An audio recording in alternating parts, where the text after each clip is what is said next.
Hi guys, I'm gonna call myself Anon, A-N-O-N, because I'm kind of subconscious about people finding out that I have this disorder, and I have a different YouTube account where I'm kind of somewhat popular, not too much.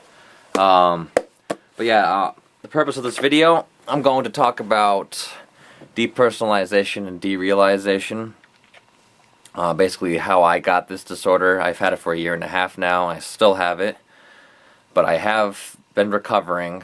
I used to be chronic all the time, and now I only have episodes of it. So I am getting better.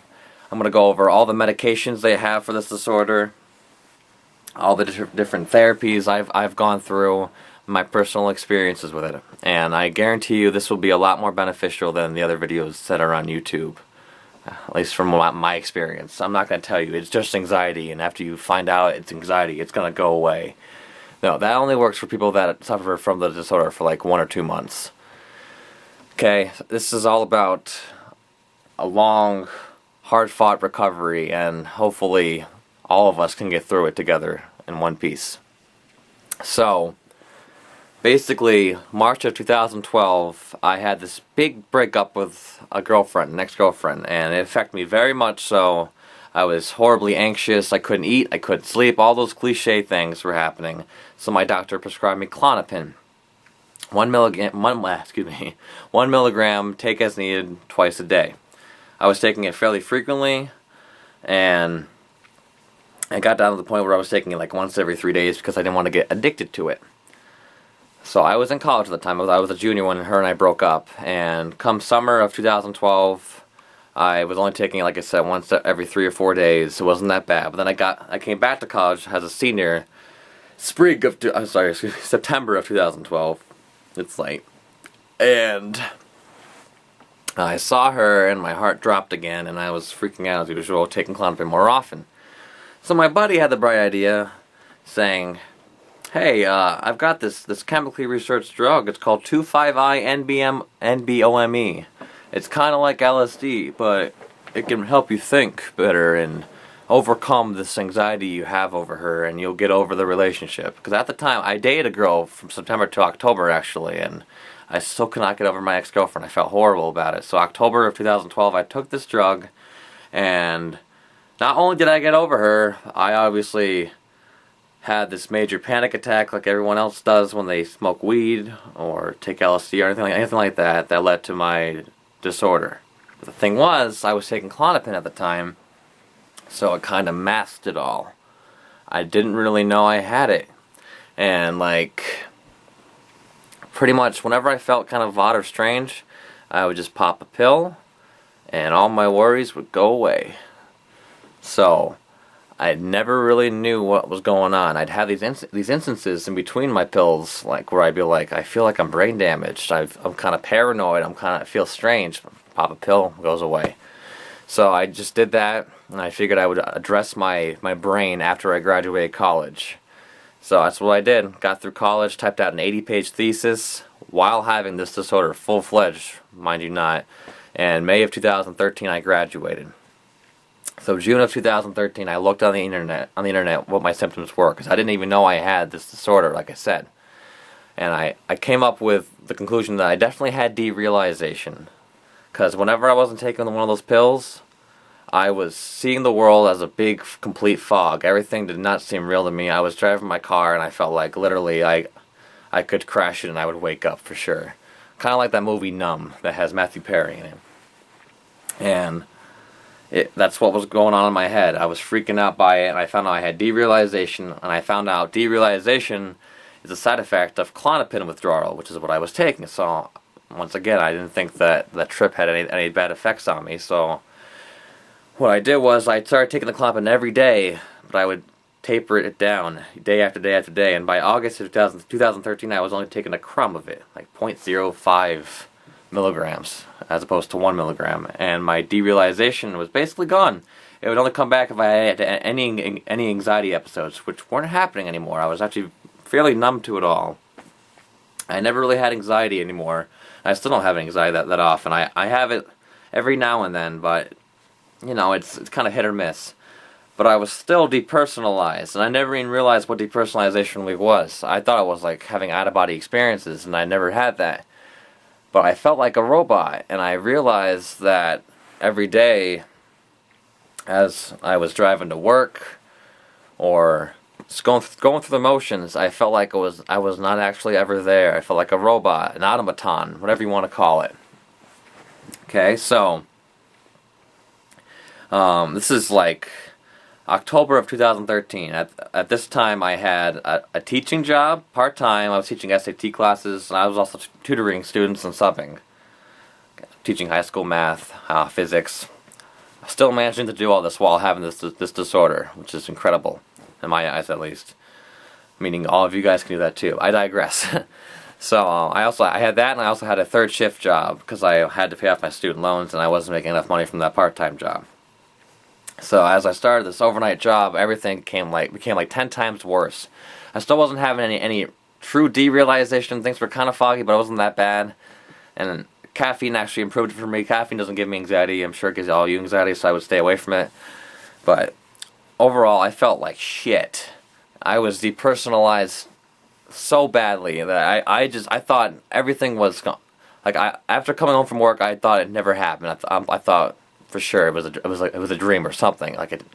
I would drive home from work, come home, and not even remember it. It was absolutely horrible. So I went to a psychiatrist. I finally gave in to that, and she prescribed me anafranil, and that was a horrible experience. Doctors prescribe anafranil for people that have DP and DR because it's meant for obsessive-compulsive disorder. It's probably the #1 drug out there for obsessive-compulsive disorder, and it also increases the levels of serotonin.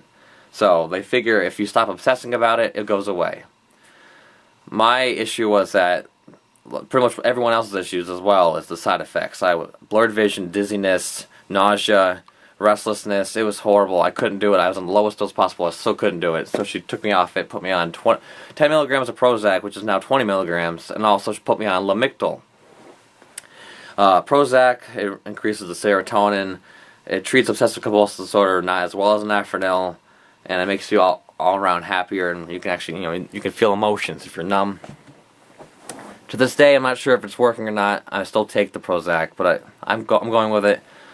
And then the Lamictal is prescribed because people who have borderline personality disorder tend to have depersonalization disorder too.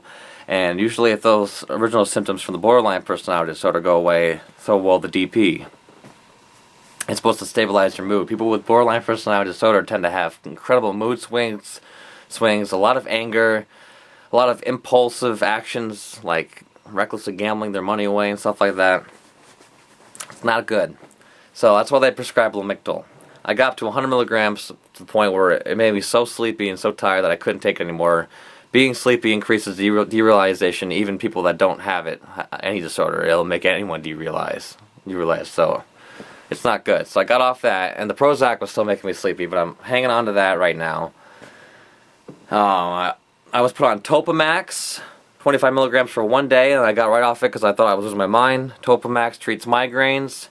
There's a theory about migraines causing depersonalization disorder. That's why they prescribe that. I felt like I was incredibly slow-witted, couldn't even remember people's names. When that happens, you get right off that drug. I then had my testosterone levels checked. Low testosterone can lead to depersonalization disorder. Just going over all the different causes, just to kind of help you guys out. I have obnoxiously high testosterone, which is pretty common for a guy my age. I'm 22 years old. So that didn't work. So then I finally decided to buy this video program on the internet for $19. And it sounds like a scam, but it actually is helping. It's the first time I've actually seen recovery. Harris Harrington, his depersonalization recovery videos. It's a 10-hour video program. You can actually torrent it for free. I highly suggest you do. It takes a while to download. I didn't want to wait. I was desperate. I wanted help now. It's 10 hours long, like I said. The first 5 hours, he goes behind all the science behind it. And the last 5 hours, I assume all 5 of the hours, he teaches you how to kind of recover from it. I've gotten through 8 hours of the video program so far. And he goes through a lot of cognitive behavioral therapies in the video, and makes you journal a lot. I've had this journal forever. I mean, this thing, it goes back like several pages, but Basically, going through all those different therapeutic exercises he showed me has helped me to have episodes of where I'm completely out of it, out of depersonalization disorder. I would say half the day I'm out of it, and the other half of the day I'm in it, which is a huge improvement, because before I was experiencing it all the time. So like an example of an exercise he would give you to do would be to write down the situation you're experiencing. For example, talking to a person, and then you feel strange and depersonalized. So you write down situation, talking to person. The next section is emotions. I feel weird, detached, anxious, strange, let go, robotic. Your interpretation of the situation. I find most of my human interactions to be stressful because I feel like I'm never truly present, and I worry about situations where I have nothing to say, mostly during one-on-one deep conversations because I feel like a robot, and I can't really express any emotions. Then next section, write down your evidence for your interpretation. I feel like I'm robotic, I'm not present. I have brief moments of self-freakouts that I let go of during the conversation, like little mini panic attacks, They want you to write down evidence against it. I respond to this person the way I would normally respond to a person. I'm fully functioning. Literally nothing is different from the way I respond. I know who I am. So, basically, next section is write down what thought distortions you have. There's 10 of them. You can Google them. Next section, what more balanced thought could replace the negative thought? So I put, there's nothing unnatural going on. I'm simply having a conversation. I'm living, breathing. There's no reason to dwell on any disorder. I'm fully capable of having a good conversation, and I'm a great listener. There's no right or wrong way to feel. Everyone's different. I'm a well-liked person. There's no such thing as fake emotions. Not in my case. I know who I am, and I know how I act. That's what I put to kind of get me out of that feeling. And then the last section is to re-rate and reassess your moods. So now I'm not feeling as weird or strange. I'm not feeling that detached, anxious, or robotic. So you kind of get the idea. Doing these therapies, there's several of them. Doing these therapies, pretty much every time I enter a situation like that now, I feel like a human being. I'm out of depersonalization. So my advice to you guys, figure out what symptoms you're experiencing the most. Whether you're obsessing over them, whether your mood's off, all the ones I discussed. Write them down. Definitely get a journal. Make your journal. Write down all your feelings. Worst comes to worst, definitely go see a psychiatrist if you can't deal with this anymore. Talk to them about it. Take every medication slowly at the lowest dose and slowly work your way up. You have to be patient with this. And if you're not feeling right, get off it right away. Tell your psychiatrist that. Sometimes anafranil, in that case, you give it 3 days, and if you still feel like shit, get off it. But like I said, the medications have worked wonders for some people. For some people, it doesn't. For me, it's writing out my thoughts, figuring out what's going on, getting my shit together. Okay? That's about all I have to say today. All the advice I have. I would love to talk to some people. I don't have any friends that have this disorder. I would love to have some Skype friends, anything like that. So leave a comment, write me a message, and I will get back to you. I'm a fast responder. Hang in there. We're all suffering together. I'm not going to give you one of those bullshit stories about how I recovered in one second, 1 day, 1 month. It's a long, ongoing process, especially for us that have been going through it for a while. Hang in there, and you will make it, I promise. You got to stay positive about this. Okay, guys? Take it easy.